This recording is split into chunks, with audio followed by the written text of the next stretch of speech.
Warahmatullahi wabarakatuh. Halo Sobat Winner semuanya, selamat datang kembali di channel aku. Terima kasih buat teman-teman semuanya yang sudah memberikan dukungan dengan cara di subscribe, di komen maupun di like. Aku ucapkan terima kasih yang sebesar-besarnya.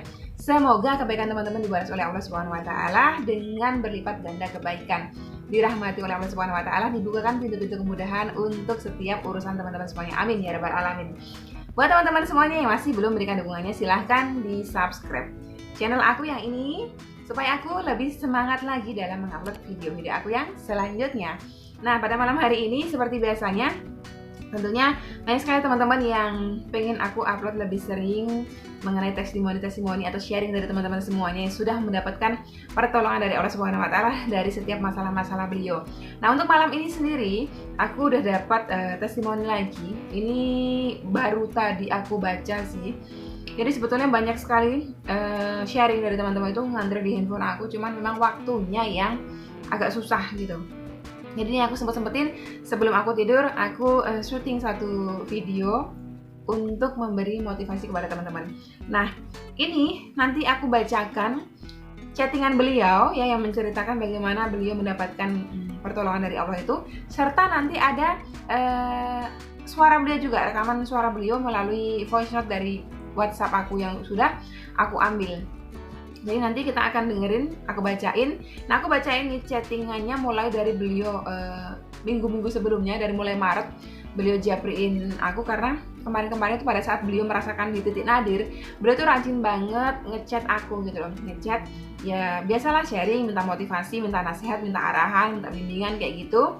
Jadi nanti aku bacain jadinya supaya teman-teman tahu, oh ternyata teman kita yang ini itu nggak cuma langsung dengan serta-merta langsung dapat 18 juta itu, enggak, tetapi beliau juga mengalami masa-masa tersulit. Nah, pada saat beliau mengalami masa-masa sulit inilah beliau itu bersabar di dalam ujian dan bersabar di dalam ketaatan. Nanti kita langsung baca aja ya, supaya nggak berlama-lama. Ini chatting beliau pada tanggal 19 Maret 2020 seperti yang nampak di layar ya. Assalamualaikum Mbak, subhanallah ya Allah Mbak, baru kemarin jenengan bahas titik nadir. Tak henti-hentinya aku berdoa dan pasrah, malam suamiku pulang kerja, alhamdulillah dapat voucher Indomaret, padahal aku nggak pernah belanja kebutuhan pokok Indomaret. Makasih ya Mbak, jadi beliau itu nunjukin ini fotonya gitu, dapat voucher gitu. Di bawahnya itu sebetulnya beliau nyampein kayak gini, saya maunya ngasih info ke Mbak Wiwin itu nggak cuma sedih-sedihnya aja. Jadi pada saat kayak gini juga saya pamerkan jenengan. Beliau nyampein kayak gitu. Nggak apa-apa. Terus ini dari 19 Maret itu ada chat terus ada nih 1 April beliau ngechat lagi. 1 April kemarin tahun ini, assalamualaikum, insya Allah aku tetap istiqomah sholawat walau keadaan naik turun. Alhamdulillah selalu ada kemudahan pada akhirnya. Dan setelah satu selesai, alhamdulillah ada aja yang datang masalahnya. Ya, karena namanya orang hidup itu ujian akan selalu ada. Selagi kita masih hidup, ujian itu akan selalu ada. Tapi aku tetap senyum baik seperti ajaran-ajaran Mbak Win yang udah lewat, sabar, berusaha, ikhlas, pasrah. Jadi tadi itu yang saya bilang, yang beliau bilang ada di titik nadir, saya pernah bahas titik nadir. Itu jadi kalau di UCR itu kadang habis ibadah subuh gitu, saya suka buat materi kajian tentang apa aja. Jadi biasanya teman-teman misalnya nanya apa? Nanya zakat. Saya buat materi kajian tentang zakat. Misalnya teman-teman nanya apa lagi? Sedekah, materi kajian tentang sedekah. Puasa, tentang puasa. Riba, kita kupas habis mengenai riba. Jadi di UCR isinya cuma begitu aja sebetulnya, mau belajar. Jadi teman-teman yang di luar UCR belum bisa masuk UCR nggak perlu berkecil hati. Belajar dari ulama-ulama yang ilmunya jauh lebih. Ini insya Allah sama aja, malah jauh lebih bagus dibandingkan dengan saya yang fakir ilmu ini. Terus ini chat lagi beliau yang 2 April 2020. Kalau cicilan insya Allah bisa ngadepin Mbak. Kalau rentenir ini, ya Allah Mbak Win, tahu kan gimana mereka, bunganya terus yang diminta, yakin Allah kasih jalan. Ini 2 April. Jadi beliau itu sebelumnya ceritanya panjang di atas, jadi nggak semuanya saya harus publish ya. Ada yang saya cut. Intinya beliau menyampaikan kalau cicilan-cicilan beliau itu banyak dan ada juga rentenir. Nah, yang rentenir ini yang paling berat buat beliau. Di situ saya ngebalesnya, bisa dilihat saya pakai voice note. Karena saya kalau ngetik nggak sanggup, jari-jari nggak sanggup, karena setiap harinya itu ratusan, teman-teman bahkan ribuan kadang. Masya Allah Mbak, aku nangis geluguk. loh kok denger Mbak Win cerita, itu saya ceritain tuh, saya juga pernah ngalamin di masa titik nadir, saya bilang gitu kan. Masya Allah semangat ya Mbak Win, jaga kesehatan, aku nggak bisa ngomong lagi. Terus ini itu baru tadi jam berapa nih ya, saya kok lupa. Oh ini kemarin, tapi saya bacanya baru tadi. Assalamualaikum Mbak Win. Waalaikumsalam warahmatullahi wabarakatuh. Semoga Mbak Win sehat dan dimudahkan semua urusannya, amin ya rabbal alamin. Maaf Mbak mengganggu, aku tahu Mbak sibuk, nggak usah dibalas dulu, nanti aja ya. Alhamdulillah Mbak, minggu kemarin aku curhat ke jenengan tentang amanahku ke rentenir. Bener nangis darah rasanya. Dan alhamdulillah hari ini Allah mengabulkan permohonanku Mbak. Teman SMP dulu yang hampir 28 tahun tidak bertemu, dan beliau sekarang dinas di Papua, bersedia membantu melunasi semua hutang-hutangku ke rentenir. Masya Allah, tabarakallah. Dan terserah kapan mau mulanginya. Ya Allah Mbak, 18 juta total semua yang ke rentenir besok ditransfer.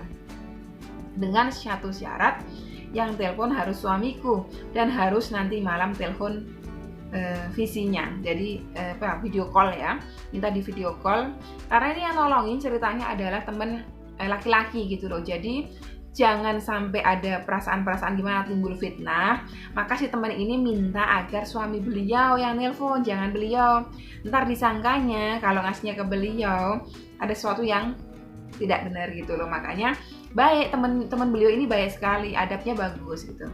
Terus ini saya tunjukin itu voice note beliau, ada banyak, 1, 2, 3, 4, 5, ada 6, nanti kita dengerin sama-sama. Terus yang ini beliau bilang, habis itu saya jawab kan, beliau bilang tadi siang baru saya baca. Terus beliau bilang gini, subhanallah Mbak, dengan senang hati saya izinkan Mbak di share. Saya minta izin sama beliau, Mbak boleh nggak cerita Mbak ini saya angkat ke channel saya, sama saya share ke teman-teman UCR, karena beliau nggak nge-share-nya di UCR, tetapi beliau japri saya. Jadi beliau ini anggota UCR 2. Dimanapun di grup UCR juga boleh. Nggak apa-apa, semoga bisa jadi motivasi buat teman-teman semuanya. Monggo Mbak. Maaf baru bales, saya lingkarin kan. Maaf baru bales, baru pulang dari rentenir. Alhamdulillah selesai, Masya Allah, tabarakallah. Jadi total hutang beliau yang 18 juta kepada rentenir, alhamdulillah Allah sudah izinkan untuk lunas ya. Dan itu sebetulnya chat beliau yang sebelumnya yang saya nggak tunjukin ke teman-teman. Beliau itu memang menyatakan kalau belum jujur sama suami beliau. Betul, belum jujur. Pada saat saya memberikan materi kajian mengenai apa? Mengenai ridho Allah ada pada ridho suami, ridho Allah ada pada ridho kedua orang tua. Itu beliau sejenak diam dan berpikir, apa yang disampaikan Mbak Win ada benarnya. Selama ini saya menyimpan cukup lama utang ini dari suami saya dan gak selesai-selesai gitu loh. Apakah harus saya jujur sama suami? Beliau nanya begitu dalam diri beliau. Dan pada akhirnya beliau jujur kepada suami beliau. Bagaimana ceritanya nanti ada di rekaman suaranya. Kita langsung dengerin aja supaya jelas ya. Oke teman-teman. Assalamualaikum warahmatullahi wabarakatuh Mbak Win. Semoga Mbak Win dalam keadaan sehat, selalu dapat perlindungan dari Allah, dan semoga selalu diberi kemudahan.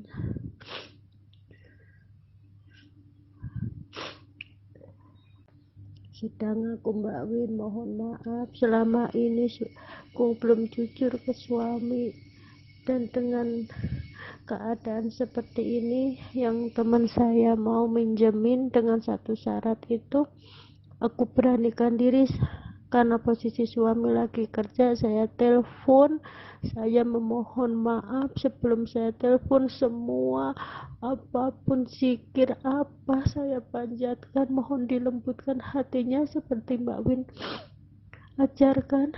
Dan alhamdulillah Mbak Win, subhanallah, suami saya mengiyakan. Emang sempat marah, cuma karena posisi di kantor mungkin ya, beliau nggak bisa marah yang gimana, cuma ya sudah, nanti malam saya telepon, namanya kan Manto, itu Mas Manto katanya gitu. Suami bilang, ya udah semua sudah terlanjur, mau diapain lagi. Dan saya sujud syukur Mbak Win, ya Allah terima kasih Mbak Win, semua ini berkat dorongan, motivasi, dan ya Allah apa ya, kekuatan dari Mbak Win juga. Dan bener kalau kita udah jujur sama suami, subhanallah semua jalan itu udah terbuka Mbak Win. Kemarin-kemarin yang Mbak Win bilang harus jujur ke suami, saya diam dalam hati, ya Allah beri waktu hamba yang tepat untuk bicara ini sama suami, dan saya yakin ini petunjuk dari Allah.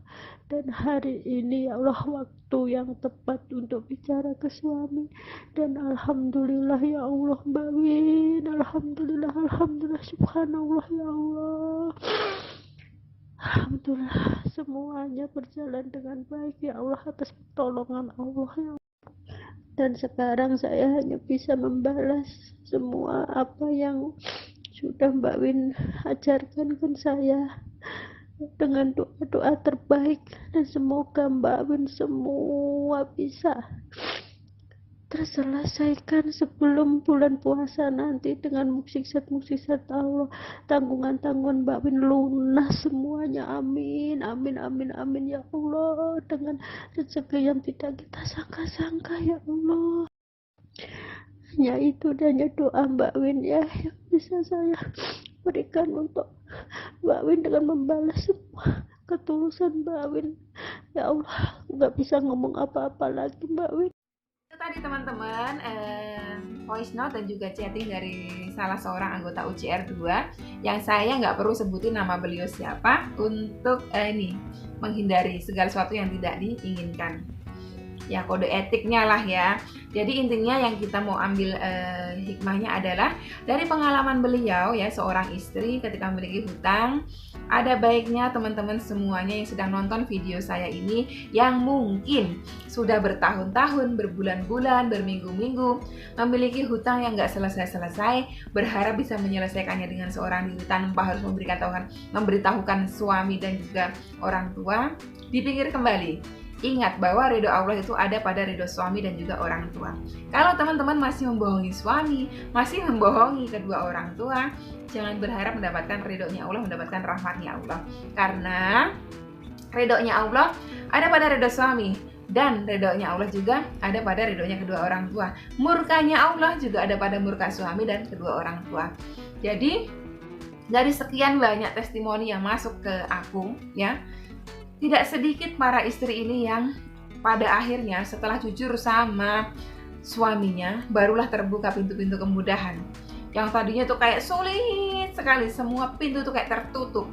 Hutangnya direntenir, dipinjol, di perbankan, di perorangan, di bank keliling, itu semuanya disembunyikan dari suaminya dan tidak selesai-selesai. Tetapi ketika sudah dijujurkan sama suaminya, Allah tuh bukakan jalan gitu. Allah bukakan jalan. Ada aja, pokoknya ada aja jalannya.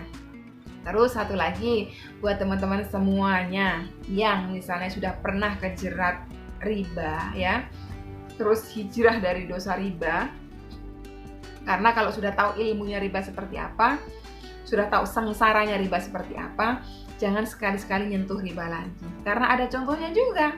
Pokoknya di UCR itu karena terdiri dari banyak sekali teman-teman ya, banyak sekali teman-teman dari berbagai daerah, dari Sabang sampai Merauke, dengan berbagai macam karakter dan sifatnya. Ada aja contohnya. Dan ada memang contoh salah seorang teman yang udah tertolong, udah ditolong Allah, kalau nggak salah 60-an juta. Di video saya sebelumnya itu ada. Dan ternyata beliau itu tidak mengambil pelajaran dari itu, beliau kejerat lagi riba, masuk lagi ke pinjol. Kenapa saya bisa tahu walaupun sekarang beliau udah lost contact sama saya, udah nggak menghubungi saya, bahkan keluar grup pun nggak pamit ya. Kenapa saya bisa tahu? Karena Ada debt kolektornya pinjol yang SMS saya dan bahasanya tuh kasar banget. Intinya jangan sampai kejerumus kedua kali di tempat yang sama, di lubang yang sama. Karena apa? Kalau udah ditolong Allah, diangkat dari dosa riba, ditolong dilunaskan utangnya dan kejerat lagi, jatuhnya lebih sakit daripada yang kemarin.